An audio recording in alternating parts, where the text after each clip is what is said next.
jem setan prayang ilu Banaspati mertandani padepokan kene Bagana pagebluk mayang ngoro esuk loro surene tekaning pati sore loro esuk tekaning pralaya.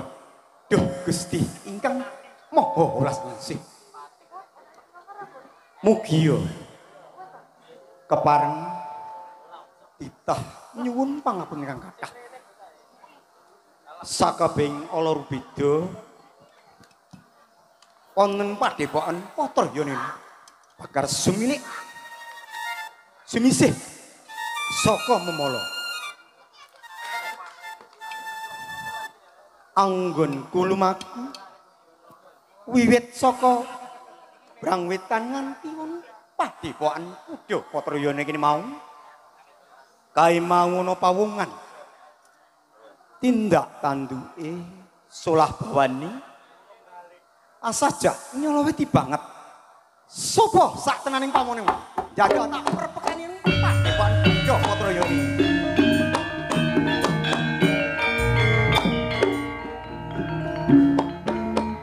Gosik sana mandek dhisik.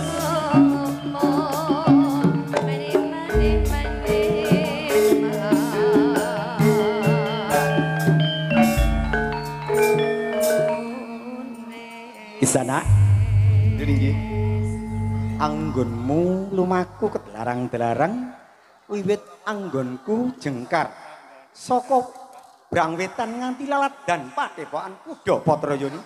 Kisana tansah ngetutke lakuku tak jarwani nggih anggonku jarwani kula enten sisip sembire atimu sadurunge aku njaluk pangapura ya. Nggih makaten. Saderengipun matur kula ngeteraken sembah bekti kunjuk dumateng ngarsa pati. Iya tak tampa aturmu. Muga puja puji wae tanpa nono Kisana. Kula tampi mugi dados no ajimat paribu. Ya, aku tak takon sepi maneh. Nggih.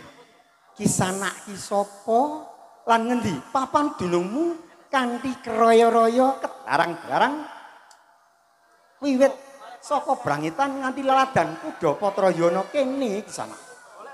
Dipun tepangaken nami kula Asmarantaka.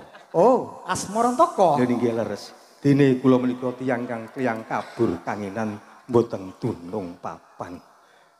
Ngetutke lampah wiwit Brangwetan dumuginipun Brangkuluan bot-boting namung pados tentreming manah. Ning kula waspadaken saking katebian dhumateng panjenengan kados wonten Prabowo. Kula kinten panjenengan salah satunggiling priyantun ingkang linuwih. Kepareng panjenengan paringan asma sinten? Oh, kowe tekon bali marang aku. Nggih. Jenengku Pulunggana. Kang cumondhok ana Branglor. Aku ya reti papan panggonan kaya slirane. Tiwas keleresan. Nggih patuga menika priyantun ingkang kula padosi. Rinten kelawan dalu manah kula menika mboten saged tentrem yen to dereng pinanggih kalian panjenengan. Apa karepmu dene slirane tansah ngetutke arep manggi golek katentreme atimu Kisana? Niat sedya kula badhe suwita wonten ngarsa panjenengan. Kowe ngerti apa pawitane wong suwita? Mangertos pawitanipun tiyang suwita menika kedah madhep mantet menapa dawuhipun jengandika makaten. Oh ngono iya. Iki mapan kebenaran. Nggih. Ana padepokan Kuda Patrayana kene iki mau ana pagebluk Mayangkara. Oh ngaten. Martandani pagebluk niku mau paribasan salah satunggiling warga esuk loro sore tumaking pati sore loro esuk tumekaning pralaya.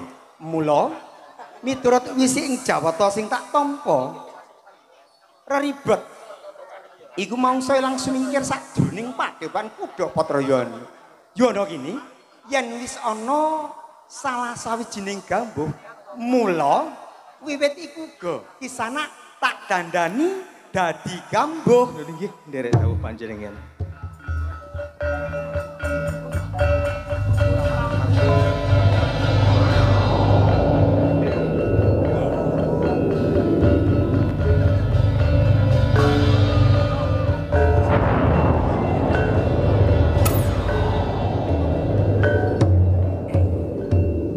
Bersih matur suwun eyang tanpa upami. Dene wekdal menika sampun kasembadan menapa yang dados pangajap kula bilih dawuh panjenengan kedah nirnakaken pagebluk Mayangkara. Saking menika apa mundi dawuh menapa ingkang kedah kula lampahi menapa sampun saged kula wiwiti nenggo dawuh panjenengan. Ngene Kambuh. Aku mung wis matur sadurunge panjenengan tak dandani sing kaya ngene mau. Pripun? Nyirnakne pagebluk Mayangkara. Menawi pagebluk Mayangkara ora kudu sesuk saknarika kula Kambuh Asmanantaka saged ngisas memalaning mengsah. Menurut wis sing Jawata sing tak tampa, Asmanantaka. Pripun? Ayo. Kambuh ki mangsa ilang, kambuh iso sumingkir saka Padepokan Kuda Patrayana yen ana salah sing panjenenganipun kang aran Kambuh Asmarantaka. Monggo. Kursi wekdal yang sampun kaparengaken dhateng kula. Sigra alwampah tumapak gedhug Bantala. Monggo sareng-sareng nyanyuwun marang Gusti karo jagat sakesine. Mrih lestari kuncaring Padepokan Kuda Patrayana. Monggo Kambuh.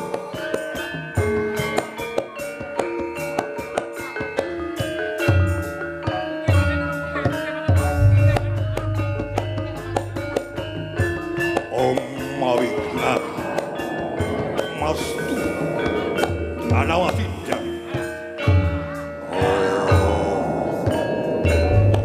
Kutu-kutu walang atogo kresik pinangka seksine Jawata kang hangit jawantah pindha japa mantra gelar papan gedhug Bantala kaya sigar-sigaro. Duh Gusti yang murbeng Tuhan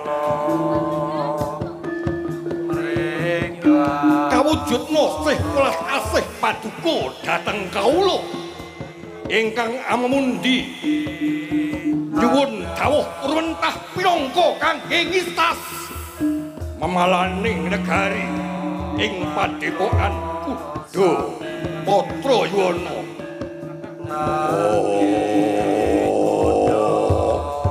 Sirep, sidem, gumelar, anggelar, sakat padang rinawangan.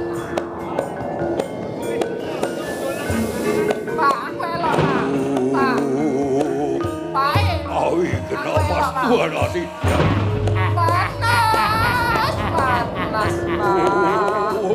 Awi kenapa Tuhan tidak? Sakat Dewa Ginelar Padang Rinawangan Surup Sidem Sekaring Bawono.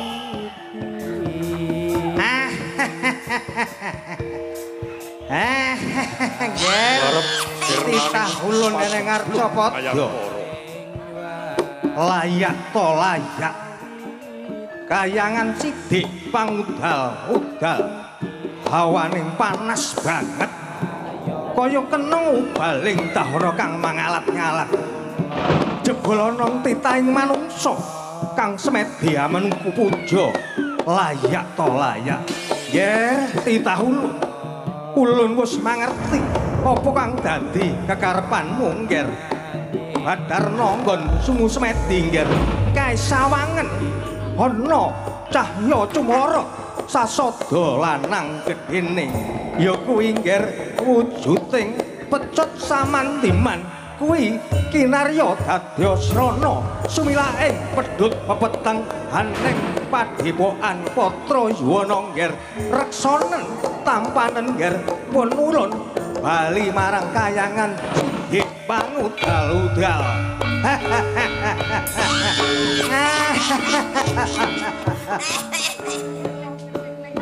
Gambuh Asmarantaka ya takkan dipecot samandeman reksanen rengkun padipokan Udapatra ini Purbawasesa Udapatra tak pasrahne sliramu Gambuh.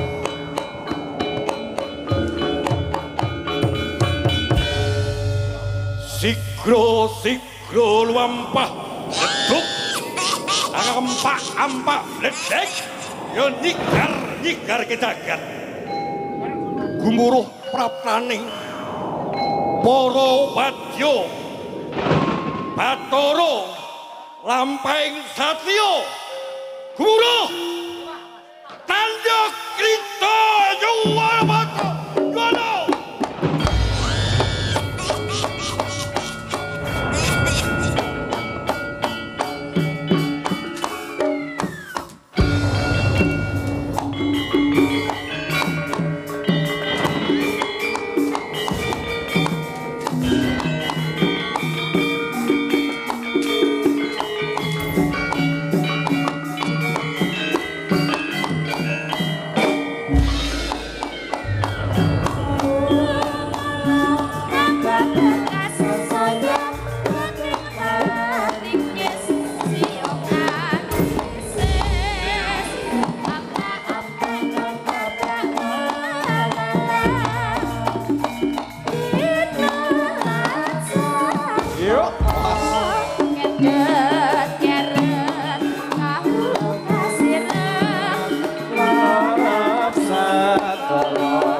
Sarangan kalian prajurit kuda Patra Yuwana